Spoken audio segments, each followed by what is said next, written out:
Page 17, American Patrol. There's a very famous march here in the United States. They're talking a little bit about a roll. You see in the first line, you have these little bitty 16th notes. And you already have 4 beats in the measure without these 16th notes. Well, this is another type of ornament. Again, there's different ways of playing these. Won't get into it.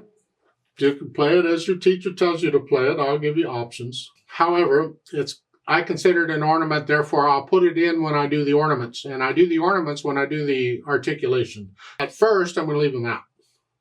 So I'm going to use the same finger for the main note as I would use as though I'm playing them, but otherwise I'm leaving them out. Let's look it over. It's 3 pages long. Treble and bass clef, 1 flat in the key signature. We're in the key of F major. Make sure you can do the scale for F major and the arpeggio for F major. At least 1 octave up and down. 2 octaves would be better. But if you don't know it, just go 1 octave. If you know it, start doing 2 octaves. And then there's the trill exercise and the tremolo exercise that'll do you the most good. 4/4 time signature. Now let's do it one hand at a time. Make sure we got the fingering and all worked out. So at the beginning, 4th finger here puts me in this position. So it's 1, 2, 3, 4, 1. Isn't this nice? At the end of the line, those notes, that's a triplet. 4 and a 1. 4 and a 1. The second line, first measure, it's 3. I don't know about that. I like using different fingers on repeated notes. It's just, in this case, you don't really need to. You stay on 4. 1. But we want the thumb on that last F. That's what we're after. So if I can go 4, 3, 1, I don't need to change positions. And this is part of the scale. You need to be able to do that. So I'm going to recommend stay where you are. Thumb here. We keep changing positions because we're getting ready for the notes coming up. Natural, reach up. When I first am working out the fingering and all, I want to be able to play it all connected if I can. That forces me to find a fingering, and that usually works the best. Not always, but usually. In the last 2 measures of the second line, they want you to 2. That makes it easier to reach that. However, you don't need to. You stay on 3rd. Just reach up. You can reach up just for 1 note. I'll leave it up to you as to which you use. So you're going to play that dotted half note either with 2nd finger or 3rd finger. And now they want you to go on and use 3rd finger for the quarter note to go on. Yuck. I don't want to do that. So I'm going to stay here, whichever finger I'm using. I'm going to use thumb for the quarter note and then scrunch up and use 4 for the B flat. So 4.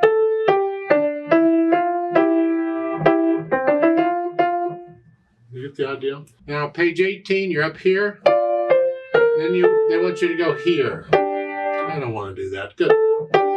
Yuck. So, I'm going to try another little more advanced fingering. Yeah, well, your music's getting more involved. We got to try this out. So, for the right hand, I'm going to not play that D in the second measure. That D, I'm not going to play it. I'm going to leave it out. Here, 1, 3, 2. Now I'm using their fingering. It's just I'm connecting all. That's all. I just left out the D. I'll put the D back in later. Right now I'm just doing this here. And then at the end of the line here, they want you to go from here to here. I don't want to do that either. I don't want to. So I want to prepare for this, which means I don't want to end on a thumb. I want to end on some other finger. So I'm going to go here, and here, and I'm going to do a 1, 2, 1. I don't like doing that too much, but sometimes we have to. Here it works out. 1, 2, 1. And now I'm going to stay here. I'm going to end up right there. So again, on page 18, the first line is 1, 2, 1. Stay there. Now I can come up. And this is just a scale. It's an F major scale.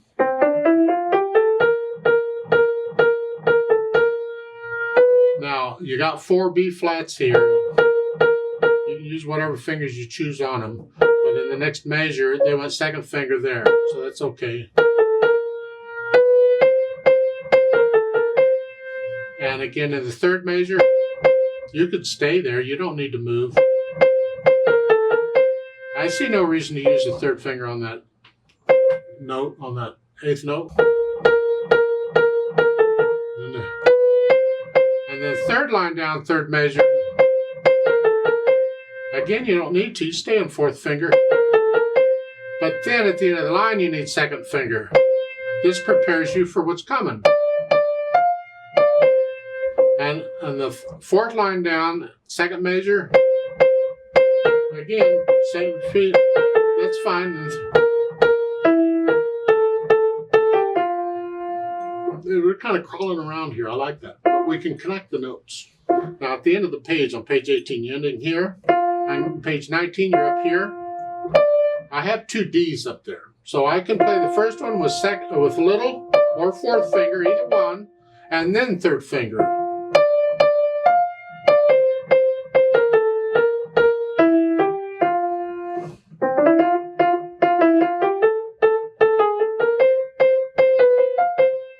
Back to what you were doing before. At the end of the page, on page 19, I'm going to use the same fingering I used at the top of page 18, here. In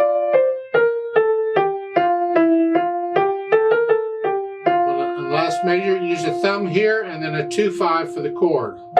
The whole chord at the end is actually this. We're not using the C. You don't have to use all the notes in the chord. But the fingering, I'm staying there and up here.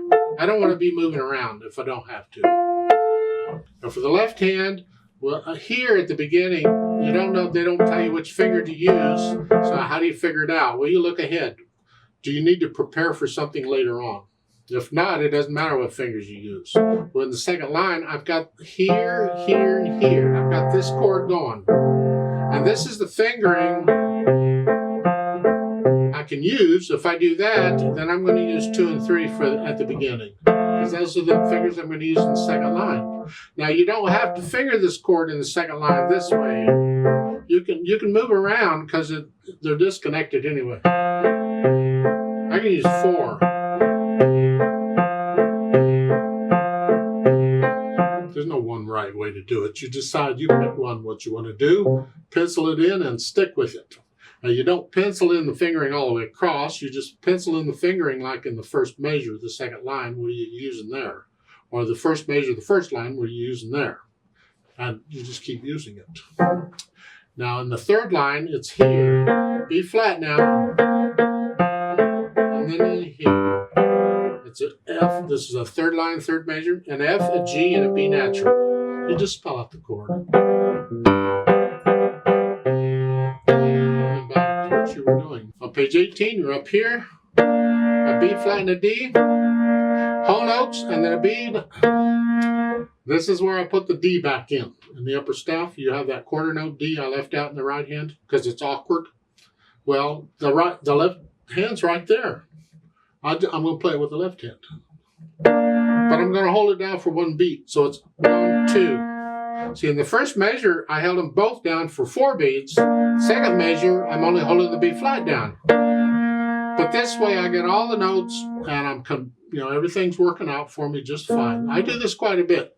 One hand plays a note that's intended for the other hand, but it's more convenient for there's no rule says that, oh, it's in the upper staff, the right hand has to play it. That's nonsense. Some teachers teach that. Just don't. It's no rule. You use whatever hand you need to use to make it work. And here's a good example of let the left hand play that quarter note and lift up on 1 beat. That's all. The right hand doesn't need to play it. And then you go on. So we put the hands together and see what kind of a mess we have. Well, the first line is just here. Okay, and then going into the second line for the triplets at the end of the here. And again, I'm going to hesitate all over. I don't care. I just want to know which fingers are working. Again, second line is here, then here, here, here. Thumb now. I'm going to go through the whole thing and work out the hands together. Then I'll go back through it and get rid of the hesitations. Keep it slow, but no hesitations anywhere. A steady beat. And then I'll put in the articulations and these rolls they've got at the beginning. The staccatos, flexing at the wrist. I'm on the key and bouncing off. Accent. Give it on the front. One.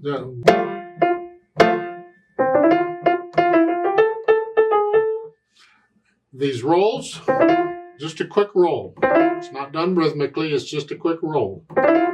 It leads into it.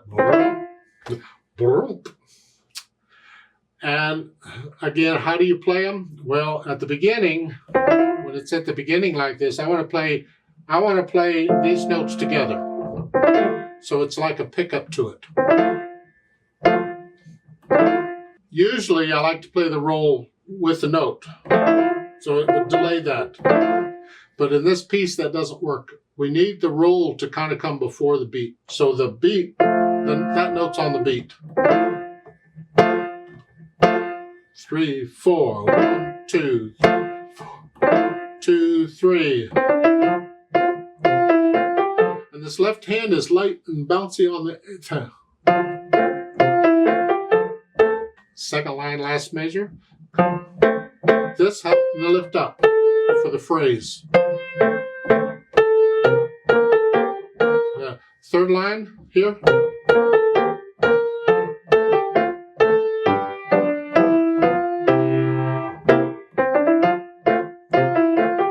Now on page 18, they really don't give you anything. Well, in the left hand, you're going to hold the whole notes down, but on the quarter notes, I'd still bounce them. This, in the right, connect this.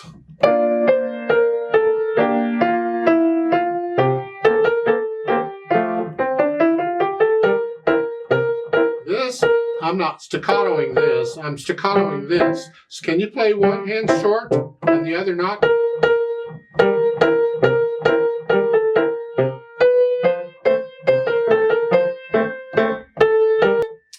It's a contrast between what I had over there. This bouncy, and this is a little more connected here. Doesn't have to be. There's nothing marked. If you want them staccato, play them staccato.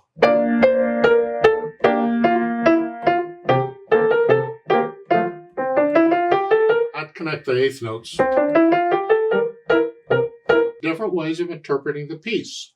I can't tell you one way's right and one way's wrong because it's just a different opinions on how it might be played. Experiment with it. Try it different ways at different times. And once I have the articulation and the rolls in, then I think about the dynamics. It starts out MP at the beginning, mezzo piano. That's the melody, which is the right hand. The accent will take it up to about a mezzo forte for that one note. The left hand's in the background.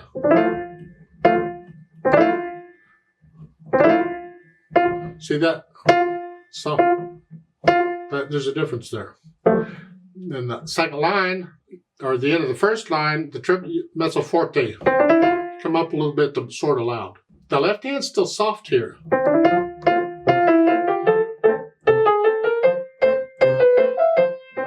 You're staying about in that area. When you get over to page 18, at the end of the first line here,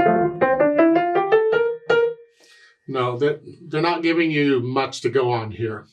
In my opinion, page 18 is still sort of loud.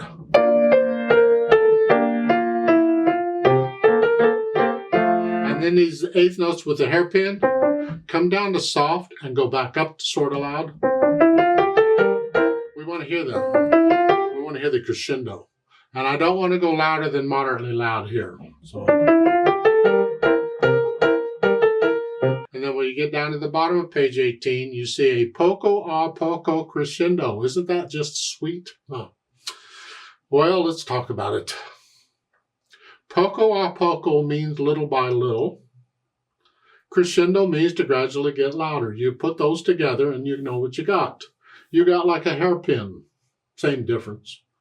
And you're going to get loud. In the third measure, you're loud. That's loud. Left hand's in the background. So we're going to go from moderately loud to loud, and you're going to take your time to get there. So moderately loud, little loud, now loud. like a measure at a time there. So the first measure there at the bottom of page 18, I stayed where I was, moderately loud. Now go up a little bit. Now loud. So you have to plan them out. Otherwise, you'll be loud by the second measure. It's too soon. So, and the left hand, again, is in the background. And you're staying loud until the end of the first line on page 19, where you're going back like you were at the beginning, moderately loud. And your ending is sort of moderately loud, although in my opinion, you can get a little louder at the end here.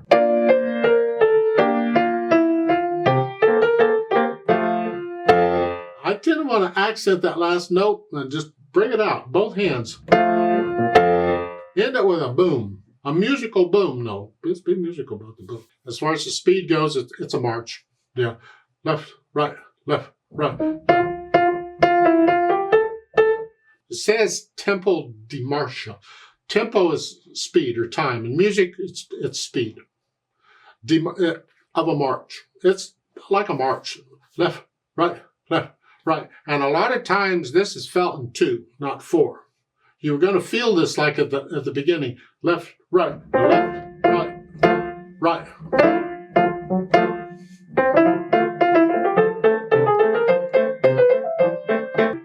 That's how it would be felt. It might be a little quick. You might want to slow it down. Maybe we feel it in 4.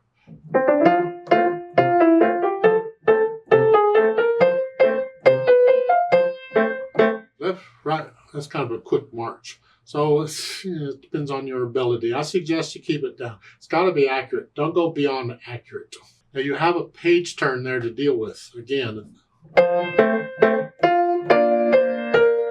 what do we do with this? Well, there's no rest or anything. And I go through all the options every time. Hopefully you know what the options are by now. But we're down to where you got to turn it yourself and there's no rest or anywhere. What do we do? Well, you have to leave out notes. At the top of page 18, you have whole notes. What you can do if you need to is you play it, but you play it as a quarter note. And just leave it out then. Let the right hand go for however long it got to get the left hand to turn the page. And then the left hand can join in again when it's back, when it's done. How quickly can you turn the page? We do practice page turns in music if we need to keep the beat a steady beat and to see how few notes you can leave out and still get it going. Yeah. Now, if you can maybe memorize the first line on page 18 here, and then during the 8th notes, that would give you a little time in the left hand to turn the page. That would work. If you want to try that, experiment with that. 2, 4, 2, 3, 4. 2, 3.